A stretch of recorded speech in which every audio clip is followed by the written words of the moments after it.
பாதுகாப்பவரே பிதாவே உமக்கு ஸ்தோத்திரம். உந்தன் சமூகமதில் இந்த நேரமதில் கூடினோம் ஸ்தோத்திரம் ஸ்தோத்திரம். கூடினோம் ஸ்தோத்திரம் ஸ்தோத்திரம். எங்கள் இதயங்களில் உந்தன் வசனம் தாரும். பாதைக்கு வெளிச்சம் வசனம், பாதைக்கு வெளிச்சம் வசனம். ஆண்டவராக இயேசு கிறிஸ்துவின் திருப்பெயரினாலே உங்களை மிகுந்த அன்போடு வாழ்த்துகிறேன். ஆண்டுடைய கிருபையினாலே கொலோசியர் நிருபத்தை நாம் கற்று வருகிறோம்.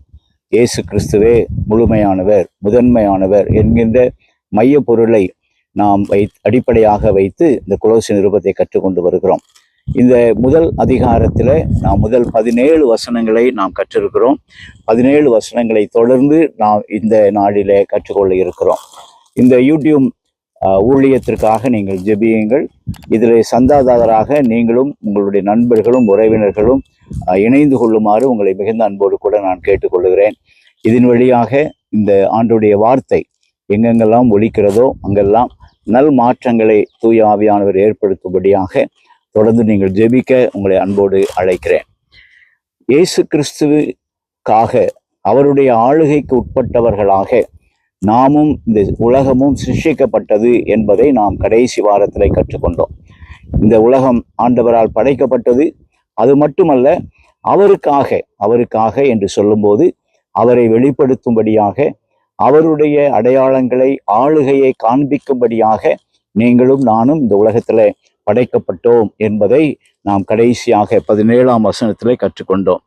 18வது வசனம் கொலோசியர் நிருபத்தினுடைய திறவுகோல் வசனம், கீவேர்ஸ் என்று சொல்லி அழைக்கப்படுகிறது. படிக்கிறேன், கவனியுங்கள். அவரே, அதாவது இயேசு கிறிஸ்துவே சபையாகிய சரீரத்துக்கு தலையானவர், எல்லாவற்றிலும் முதல்வராயிருக்கும்படி அவரே ஆதியும் மரித்தோரிலிருந்து எழுந்த முதற் பேரும் ஆனவர். அருமையானவர்களை, இயேசு கிறிஸ்துவை குறித்த சில காரியங்களை, போதனைகளை பவுலடியார் இந்த வசனத்தில் சொல்லுகிறார்.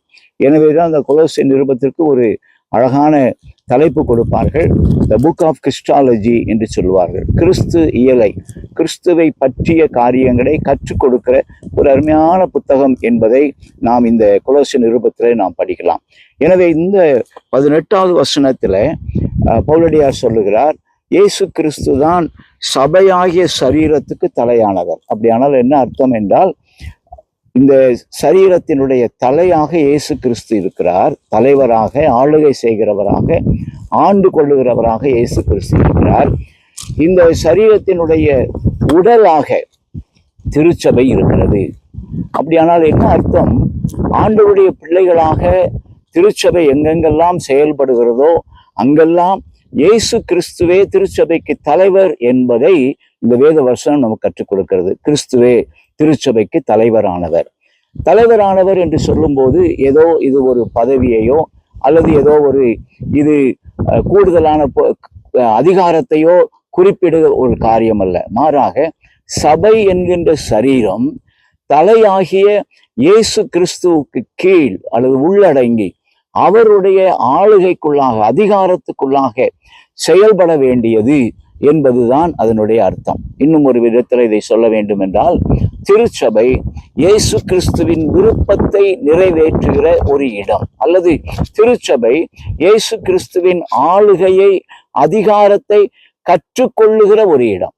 இயேசு கிறிஸ்துவின் ஆளுகையையும் அதிகாரத்தையும் கற்றுக்கொண்டு அதை நம்முடைய வாழ்க்கையில நடைமுறைப்படுத்துகிற இடம்தான் திருச்சபை. எனவேதான் சபையாகிய சரீரத்துக்கு அவர் தலையானவர் என்று சொல்லி, அது மட்டுமல்ல, இந்த திருச்சபையை தம்முடைய சரீரமாக ஆண்டவர் நிலைநிறுத்துவதற்காகவே அவர் ஆதியும் மரித்தோரில் இருந்து எழுந்த முதற் பேரானவருமாய் இருக்கிறார். அவர் இதற்குரிய துவக்கத்தை ஏற்படுத்தினவரும் அவர்தான். எனவேதான் நாம் இந்த நிருபத்திற்கு தலைப்பு கொடுக்கும் போது கிறிஸ்துவே முதன்மையானவர், கிறிஸ்துவே முதன்மையானவர் என்பதை சொல்லிக்கொண்டே இருக்கிறோம். அவர்தான் முதற் பேருமானவர், அவர்தான் முதன்மையானவர். இந்த சரீரமாகிய திருச்சபையை கிறிஸ்துவாகிய தலைக்கு கீழாக, ஆளுகைக்கு உட்பட்டதாக ஏற்படுத்தும்படியாக அதற்குரிய துவக்கத்தை ஏற்படுத்தினவர் ஆண்டவராகிய இயேசு கிறிஸ்து என்பதை நாம் பார்க்கிறோம். அவரே ஆதியும் இதற்காகவே அவர் மரித்தோரிலிருந்து எழுந்த முதற் பேரானவருமாய் இருக்கிறார். அன்புக்குரியவர்களே, ஆண்டவராகிய இயேசு கிறிஸ்துவினுடைய வாழ்க்கை, குறிப்பாக அவருடைய பாடுகள், மரணம், உயிர்த்தெழுதல் எதற்காக? திருச்சபை விசுவாசிகளாகிய உங்களையும் என்னையும் அவருடைய சரீரமாக நிலைநிறுத்துவதற்கு, அவருடைய ஆளுகையை ஏற்றுக்கொள்ளுகிற திருக்கூட்டமாக உருவாக்குவதற்கு, அவருடைய அதிகாரத்துக்கு உட்பட்டவர்களாக வாழுகிற ஒரு ஆற்றலை பெற்றுக்கொள்வதற்கு இயேசு கிறிஸ்து இந்த உலகத்திலே வந்தார். அவரே ஆதியும் அந்தமுமாய் இருக்கிறார். அன்புக்குரியவர்களே, இன்றைக்கு நீங்களும் நானும் திருச்சபை விசுவாசிகளாக வாழ்கிறோம் என்று சொன்னால் அதற்கு ஒரே ஒரு நோக்கம்தான் உண்டு. நம்மை திருச்சபையின் சரீரமாய் உருவாக்குவதற்கு, நிலைநிறுத்துவதற்கு ஆண்டவராகிய இயேசு கிறிஸ்துவே ஆதியாக, ஆரம்பமாக, முதற் பேராக, அவரே உயிரோடு எழுந்த மீட்பராக காணப்படுகிறார்.